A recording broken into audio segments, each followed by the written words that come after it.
What lies beneath the rain-soaked streets? Under the hustling steps of daily life, a world lurks, waiting to be discovered. What secrets could such a place hold? Find out in this second episode of The Lucky Chronicles. Last time on The Lucky Chronicles, we followed Lucky, a clone trooper, along with his partner Dice, as they did their duty to keep the streets of Coruscant safe. Now Lucky, after losing his partner at a routine traffic stop, peers down a tunnel into an unexplored section of the big city.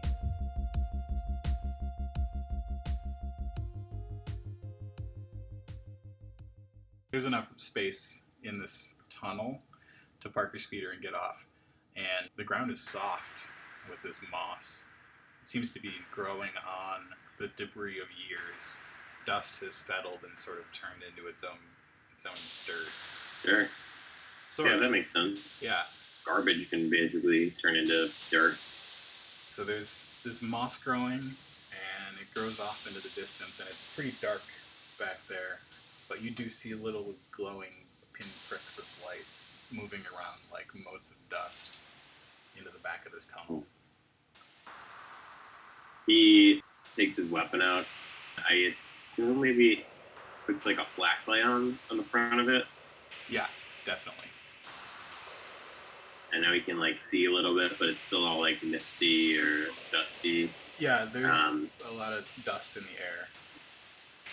But it looks like the little lights are coming from little bugs.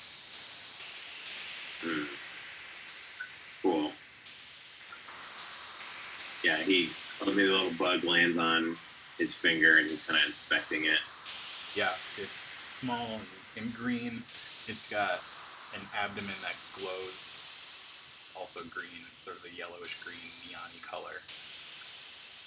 Yeah, he's interested, he's fascinated by these little bugs. It's the first like wildlife he's seen in a couple weeks. But yeah, he's gonna keep traveling deeper, I guess, see what he can find. Okay. The tunnel seems to go on for a while. It's slowly going downwards too. And after a while it does branch off into a couple different directions. Every once in a while he sees little alcoves. This tunnel was made by people, probably the architects of this citywide planet. The alcoves have old ladders, rusty ladders that go up and down, probably to the street level or the ceiling, the level above and below. But at the split, 24602 hears some rustling coming from the passage to the right. Okay. He's gonna sneak. He's gonna use stealth. He clicks his light off. Okay. And I'm gonna do a stealth check. And I have a talent called Stalker. Yeah. Where I can add a blue to a stealth check. Okay. Alright, so it's gonna be again just one purple, and I'm gonna give you another boost, another blue one, because it's so dark down here. But I'm also going to give you one black one because whatever it is that's down here is used to not having any light. I'm getting one blue or two blue? A blue from your talent tree, and a blue from it being so dark down here. Oh, that helped me be stealthy. Yeah.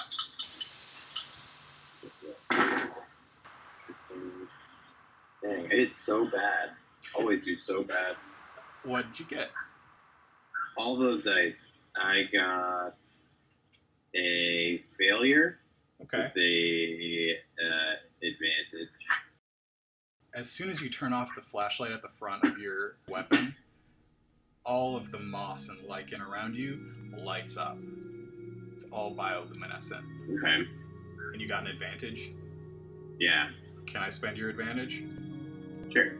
So silhouetted against some of the bioluminescent stuff, you see the silhouette of a creature with long legs and a largish body, and it's got a small head, and it is snacking on the moss.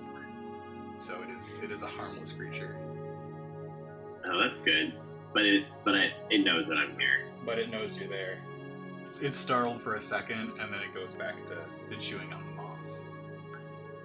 I'm gonna put my weapon away and go up and pat this big thing on the back like a beautiful creature that it is. You can't see it that well. It feels sort of reptilian. It's like a little scaly. It's rough under your gloves. It's a little bony.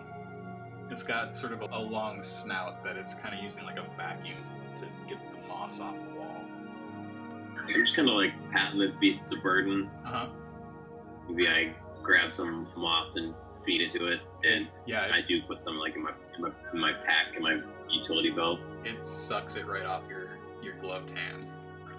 Got some gross like slobber on my glove now. Yeah, wipe it on my hands. Some strangely bioluminescent slobber. It's probably the moss that's mixed in with it. All right, cool. Okay. So yeah, you've got like a glowing green hand now, and you're great in the dark, in the middle of the city, really, but not in the city at all. All right, I'm gonna. Let's see. Can I do? Should I do like a perception check to see if I see anything else interesting? How about a survival check to see what happens next? Yeah. Since it's dark here, I'm gonna give you a black on this survival check, and it's getting slick and slippery down here, so another black. Outdoorsman, man. Yeah.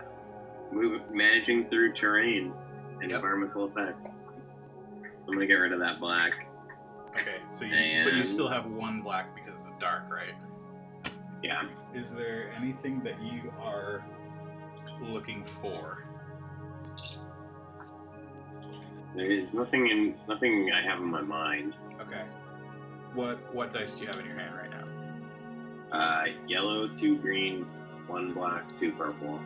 I'm gonna spend one of my dark sides to upgrade a purple to a red. Okay. Alright.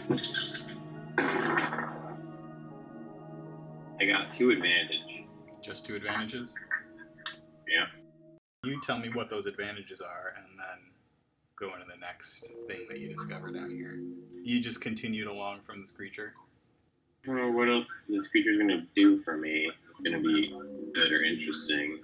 I guess I'm gonna say, like, how about another creature shows up of the same type? Okay. Kind of like comes out of like a area that I didn't see a second ago. Yeah, it comes up behind you. And I'm like, oh. Yeah, it starts suctioning your hand. Did you put some in your pocket, right? Or in your utility belt? Yeah, it's eating what I put in my utility belt. Yeah, so you like, feel... Hey, I wanted that. You feel a little tug on your utility belt and hear a little... and notice that there's another creature that's come up behind you. Both of the creatures you see silhouetted against this moss, they perk up. You hear a howl from down the tunnel. It sounds like a large canine. 24602. He better get that nickname soon. I think he's gonna have to give himself a nickname.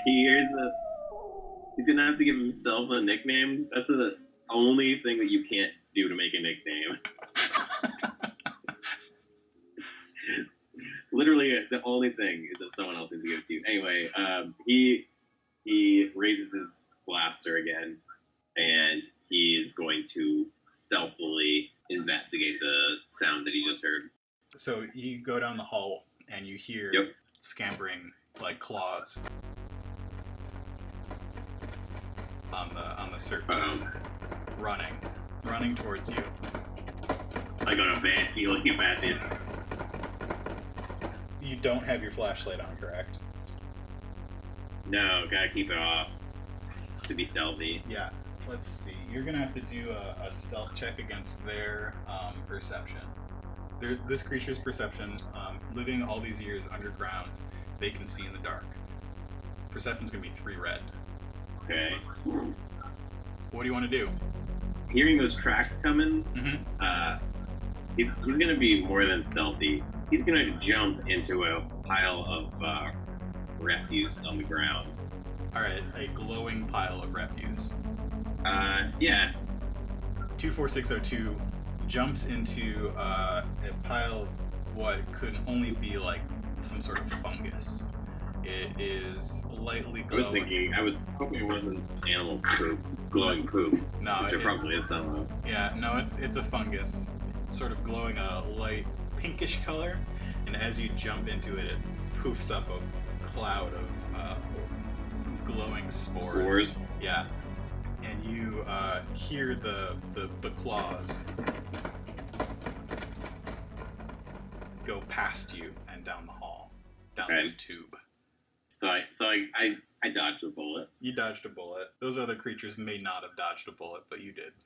24602 cares about all creatures and just thinks that they're cool. He gets it. That's part of the food chain.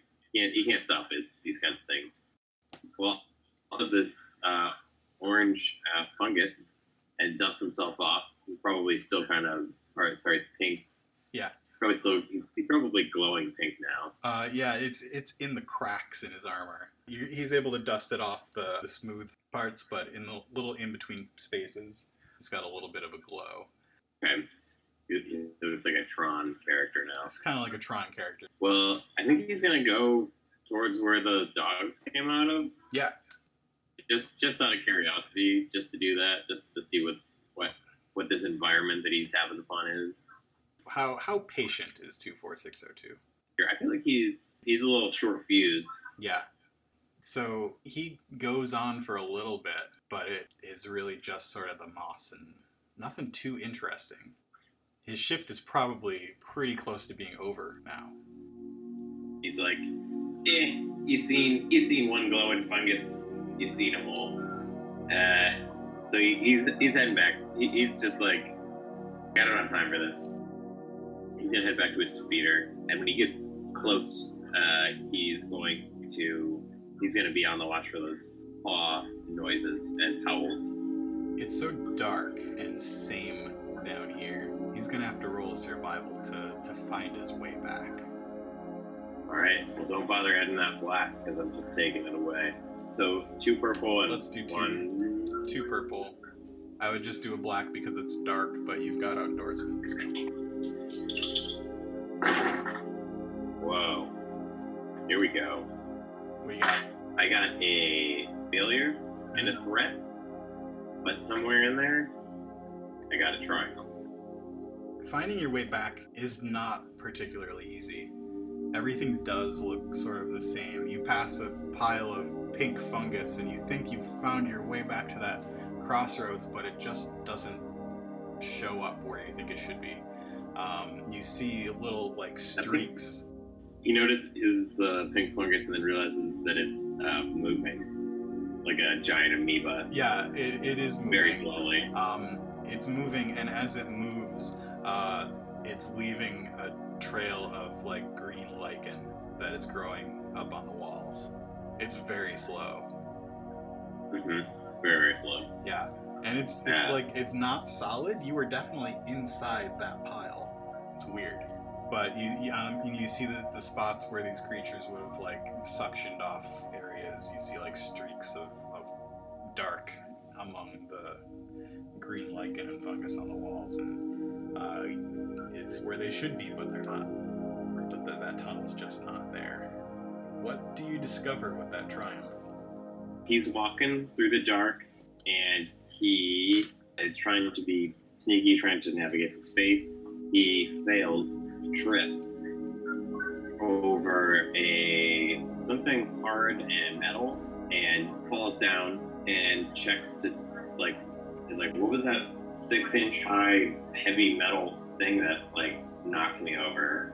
It is some kind of lockbox. Looks like it needs a passcode to open it. Okay. It has some glowing lichen that looks like it's been like placed on top of it by hand.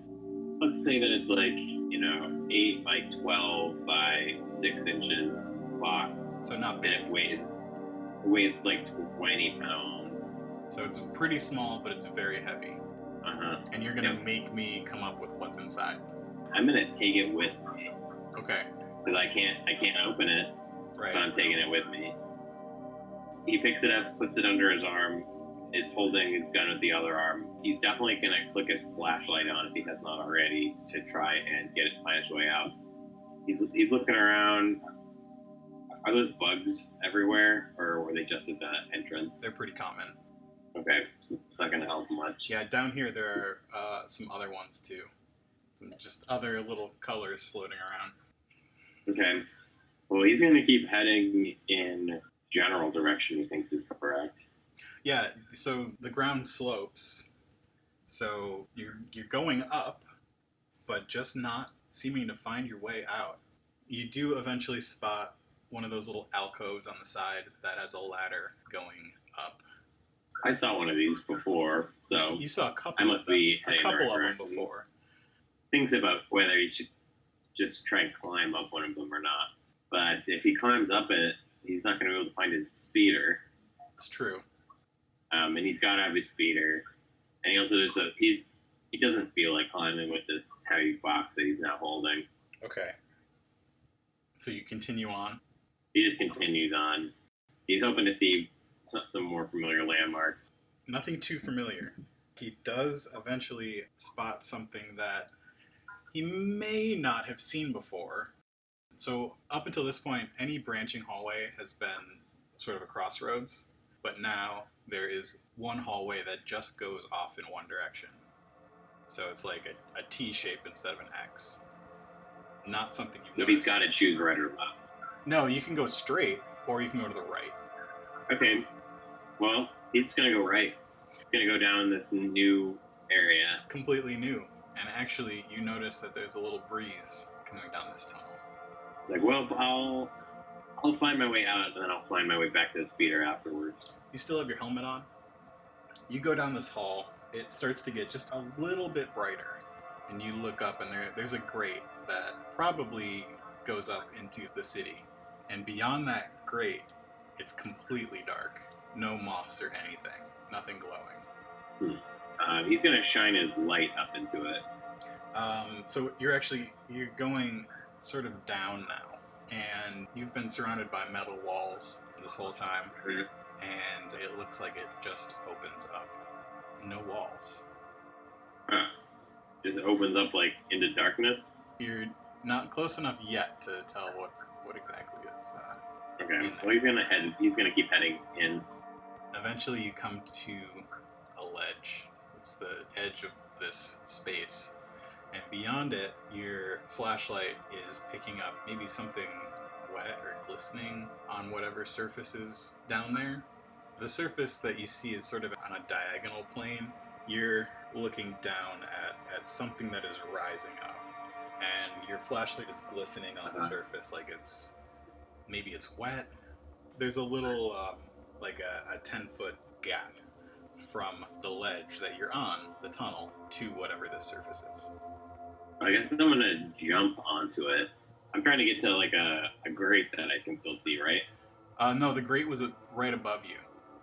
Well, I guess I'm gonna jump onto it and keep like moving forward. So you jump onto it, and it's not wet like it sort of seemed like it was. You shine your light on it, and it's got a little bit of transparency, and it's shining back, reflective. It's like a giant hill made out of some kind of stone, which is super weird because it's Coruscant. Yeah, this is really odd. So I'm in like a giant room right now, a giant dark room. Yeah, looking around, you can see that there are a few other places where tunnels are lit by moss. Looking around, you get the impression that there are other tunnels that lead to this big room that you're in. Mm-hmm. Is this like a pile of loose stones? Can I pick it up, or is it one solid object? It's pretty solid. There are a couple little loose ones here and there. Can I do a knowledge skill to try and figure out what this is, or it's impossible? I mean, the closest thing that it seems like to you is that it's a mountain. A mountain. I see mountains back on the moon of Endor. Yeah, this is what it I've never reminds seen a you mountain in the middle of a city. It's a different sort of stone, but it seems like a big hill or mountain or something. Maybe could be a meteor or an asteroid or something. Could be. He's gonna take one piece of the loose pieces and stick it in his utility belt. Okay, then what's he gonna do? And he's going to climb to the top and take a look around in the darkness. Luckily, he came out pretty close to the top. He's in peak athletic condition as well. So climbing he's a very athletic clone. Hiking up to the top of this is not super difficult for him. He gets to what seems like the peak. It's the highest point. It's jagged. The rocks here are a little more loose, large boulders. And looking around, there are a ton of tunnels. Lots of different tunnels lead to this place. This is an actual mountain. This is what the actual surface of the planet looks like. Yeah. And the city's just built on top of the mountains, and it like hides it. Yeah. I mean, yeah, that's plausible. Okay, so he's mountain climbing on a mountain that's hidden by a city. Yep. Okay. He's not trying to overdo it, but he's like taking like the easiest path he can to kind of get through it. He's getting a little bit frustrated.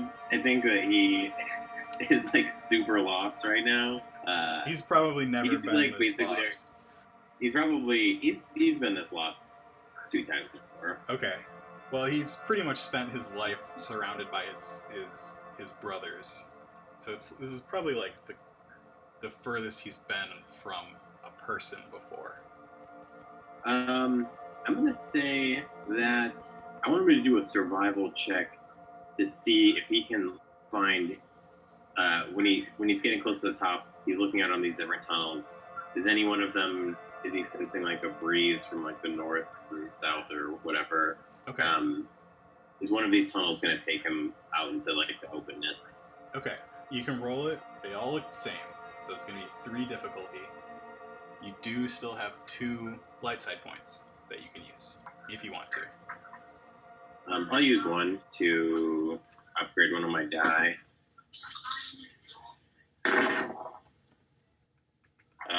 1 advantage. 1 advantage. Yeah. 24602 is not a very lucky clone. He's the opposite of Dice. That's why they paired him up. Huh? Should his nickname be Lucky? Maybe his nickname should be Lucky. Right. I mean, Lucky and Dice. It's perfect. Yeah. His nickname is like when a big person has a nickname like Tiny. Yeah. Or a tiny person has like yeah. He's not Lucky, but his nickname is. Is Lucky ever going to get out of here? You got an advantage. Just an advantage. Lucky the clone. Please elaborate on your advantage. He gets to the top of this mountain, close to the top, and he's like, now which tunnel should I choose? And he's thinking about it. They're all exactly the same. He looks around and realizes that the metal ceiling is not that high above. Okay. And he sees that there are some creatures on there. It is covered in Minox. Minox, eh? What are you going to do with Minox? He picks up a stone and he's going to chuck it into these bat-like Minox that are all over the ceiling. Mm-hmm. Can I do that? Yeah. I'm going to use Brawl. Oh, no, that's ranged light. That's a ranged light if you want. All right, I did it. And he throws it, and it clicks on the ceiling, and I want all the Minox to go fluttering into the air. Mm-hmm. And they flutter towards the tunnels, and all of them go out one specific tunnel. They all go out a tunnel that is very close to the ceiling, which is unfortunately very far away from you. Don't call me the Lucky for nothing. Lucky's considering trying to grappling hook up this tunnel. Yeah. He looks to see if he has a grappling hook. Like a little handheld, like one that maybe he can add it to his gun. He's looking to see if he has a light side point. And he does. And he does. And he has a grappling hook. That's what he's going to do. So he attaches it, aims up into the tunnel, Okay. goes and shoots it. Funk. Do a ranged light just so we can see. Well, lucky. How lucky is. How lucky. You got 2 purples there? Yeah. Okay. I think he nailed it. If there's one 3 thing success. Lucky's good at, it's shooting. So 3 success. So he shoots it up into the hole. Yeah, and it does like this really like weird thing where it spins around something and quickly grabs on. Yeah, nothing like a grappling hook that spins around a thing and then like ties itself a perfect little bow. Perfect little bow. All right, so you've successfully grappled your He tugs hook. it. It's nice and tight. He clicks a button that like I don't know how advanced his gun is. I don't think I think he's actually on a climb probably. Yeah, it's not like those Queen Amidala grappling hooks where a bunch of people are in a straight line going straight up. I totally forgot about how terrible that scene is. Anyway, should he do like an athletics check also to just like climb this rope? Do you really want to fail another dice roll?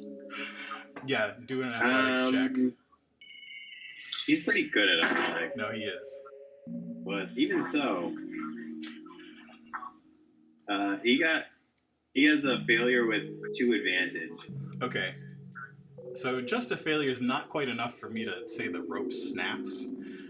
As he gets very close to where he needs to be, whatever mechanism... He just loses gun. No, he doesn't lose his gun. That would be a despair. Whatever mechanism is, like, winding it up as he climbs, it just sort of stops winding it up. And he's, like, slipping down a little bit. And it's going to be really hard to get up into that particular tunnel, and he's right level with the tunnel right below it. Alright, so he's just going to hop into the tunnel below it. Okay. It is just like all the other tunnels, mossy, licheny, glowing a phosphorescent green and blue, little pinprick bugs floating everywhere in neon yellow. And he still has his box with him, too. He does. That's probably why he failed. We probably should have to have a disadvantage for that box. Probably should have, but it's okay. He's just going to keep on moving. Does he see anything in this tunnel, like any Minox or anything? There is a conduit slug, which is like this really, really long, bizarre slug that follows electrical lines, and it goes off into the distance and sort of like splits along the wall, goes up into an alcove around a ladder and up. That's going to be my way out of this. And climb.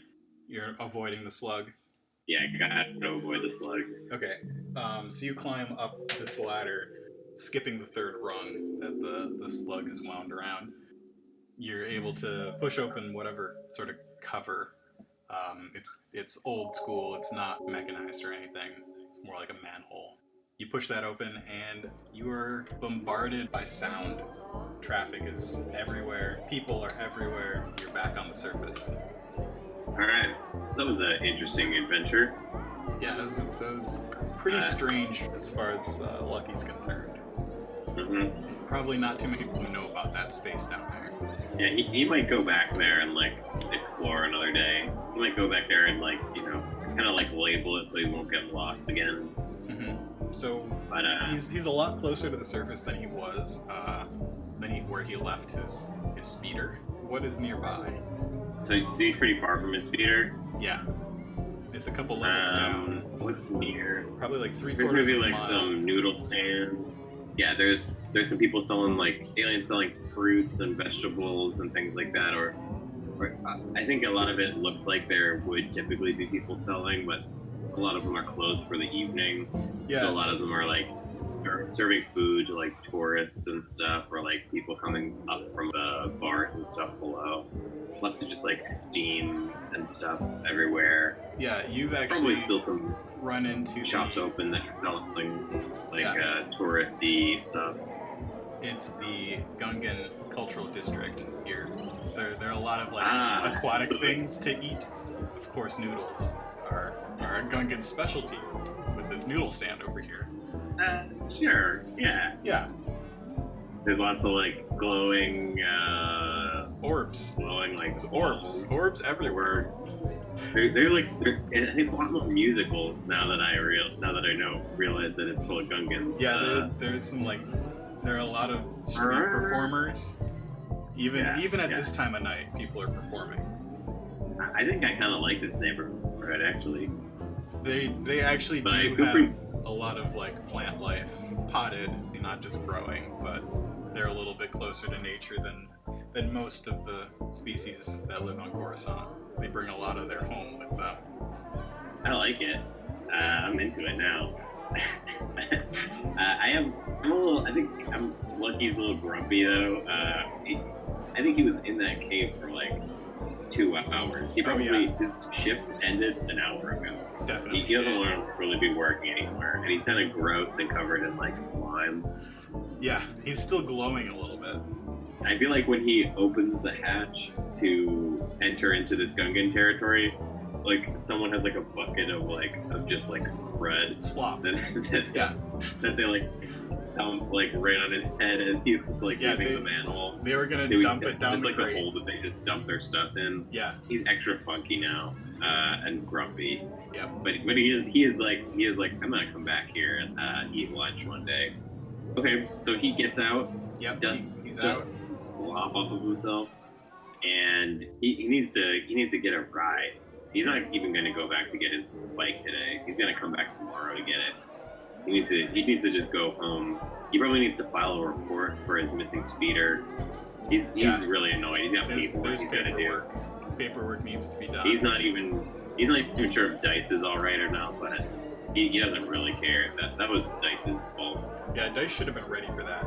Yeah, Dice trained at the same place and time that Lucky was, and he just didn't handle himself correctly. Anyway, so he's gonna try and find like a cab, maybe. Yeah, there's taxis everywhere. You hail a cab, a bright blue one comes down from the sky.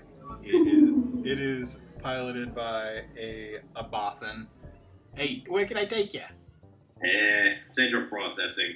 Hey, central processing. Hey, you're a big deal clone, are you? All right. He takes off and flies up into the sky lanes. It's a pretty short drive. You guys weren't all that far from there when you lost Dice. And he drops you off in front of the big, tall, ugly building that is the central processing, the CPS.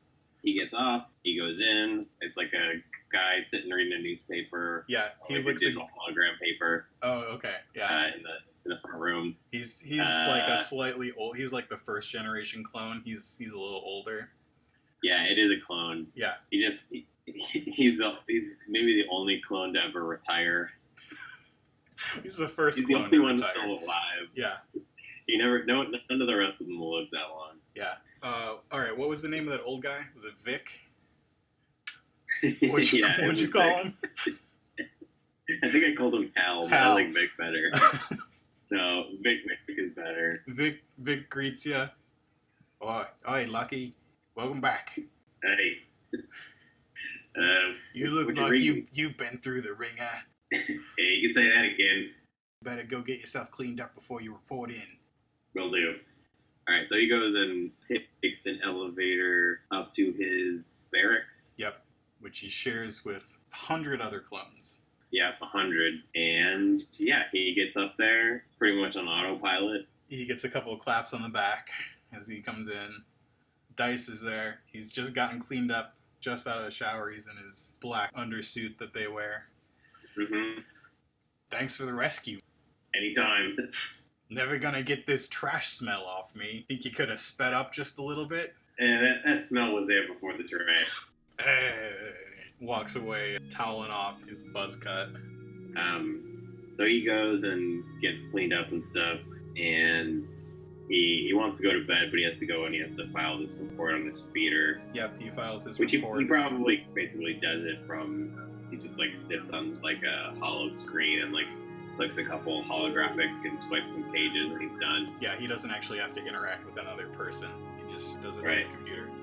And goes back up to his barracks. Back up to that box. Yep. It's gonna try He's and got the open it. box. He does not have skullduggery, but he's just gonna go for it. He's got his vibro knife. He's gonna try and use his vibro knife to just break the box into being open. All right, give me a melee attack against that box. You tell me it's not skullduggery. Not if you're just bashing it with your knife. How many purple? 2. Ooh, boy. This is it's too good actually. Oh, okay. Because I got that box with a triumph, Okay. and he's gonna open it with a triumph. All right. A successful triumph. You position that knife in exactly the right spot. Just give it a light tap on the hilt, Bing! and the box slowly springs open. And the greatest thing in the entire world's inside. It's full of gold, and nobody in Star Wars universe has ever had seen gold before. So it's not filled with gold, but it is filled with thousands of credits. So much, that. much money in that box. There is. He really is lucky. Also a small data card that looks like you could plug it into something. He knows how to read data. It's pretty commonplace. Yeah, you would just plug it into a data pad and you would be able to go through the file that's on it. When he sees the money, he's probably like, "Oh man!" I don't know what he says. So I imagine he's doing this he's done all his paperwork. Everybody around him is asleep, and it's all dark in there except for what he's doing. And he sees the money and exclaims, and Dice in the bunk next door rolls over and starts mumbling something about rancors. Yeah. And he just like closes it up and like puts it under his bed. Takes his pillows and like puts it around it so it's like safe and out of sight. But then he's gonna take the little data drive and just click it into his Star Wars iPad. Yeah, and what comes up is a contract for like a hit job against a Hutt. Oh boy. Yeah, he's gonna scroll through all the details. Hutt's name is... So it's a contract for Pana the Hutt. Okay. To kill Pana the Hutt. To kill Pana the Hutt.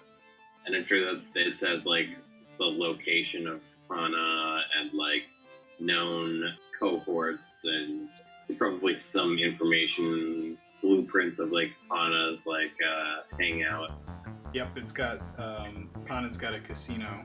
It was a couple levels down from where you were patrolling today. You know, they've got casinos on a couple worlds, but that one is the one that they were expecting the job to be done. It's got names of people who work there. A Celestin named George. Yep. There was a weak-willed Gamorrean named Jem de Giacomo. It's a really good name. Yes. Lucky sees this information and this giant pile of money. What's Lucky gonna do with it? I think Lucky's gonna keep the money, or at least he's gonna think about what he's gonna do with this money. He's probably gonna keep the money. He might report that he found the data file to his higher-ups. All right. Lucky's. He's never had money. He doesn't really have a concept of money and its utility as like a person. Yeah, pretty much. He's been living for duty, and that's it. Right, but so he's gonna think about it because he hasn't really been enjoying his job. That money could take him places. But if he reports this bounty, this hit that he found, there's gonna be a lot of questions. Yeah. So maybe he's not gonna be able to report it. Well, Lucky goes to bed that night with a lot to think about. I think his time in the underground, along with his time on Endor, maybe changed him a little bit. Gave him some ideas that maybe not all of his clone brethren share. Yeah, he wants to retire. He doesn't want to die fighting robots. He wants to be like Vic. Yeah, Vic, the only clone that got to be old. The only old clone. Vic, that's Vic's full title, is Vic, the only old clone. Yeah. Lucky falls asleep, clutching his briefcase full of money. money, hollow disc underneath his pillow. He drifts off into a peaceful slumber. He sees himself sneaking off in the middle of the night, bag packed on his back, his gun holstered at his side, and the briefcase in his hand. He steals a clone trooper fighter, flies into space, in the dead of night, hardly. What will happen to Lucky next? Will he find out who left the briefcase in the underground? Will he become the vigilante of the Blacklight District? Will he ever get to settle down and live the simple life on Endor? Find out in the Lucky Chronicles, an ongoing campaign only on Patreon.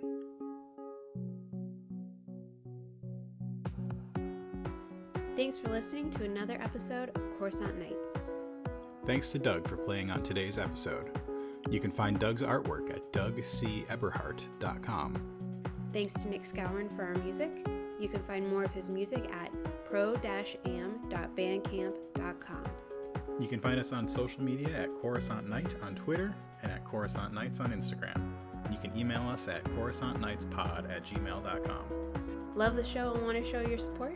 Leave us a 5-star review on iTunes and stop by our Patreon for extra Star Wars goodness. Now stay tuned for a preview of our next episode.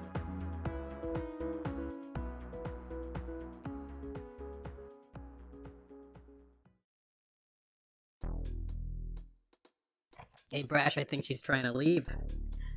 I know what you guys are up to. I know everything you've been doing. I know you've been hunting people for sport down in the lower levels of Coruscant. Who's paying you? Is the Republic paying you? And this horned fellow, the Deveronian, he's got his orangish red skin. A little knife comes out of his sleeve as well. None of these knives are guns. None of these knives are guns. I have a gun. Probably the best statement so far in any of the episodes. And the Rodian looks back. The Deveronian looks determined. He wants to start something. The Rodian looks back and She doesn't know.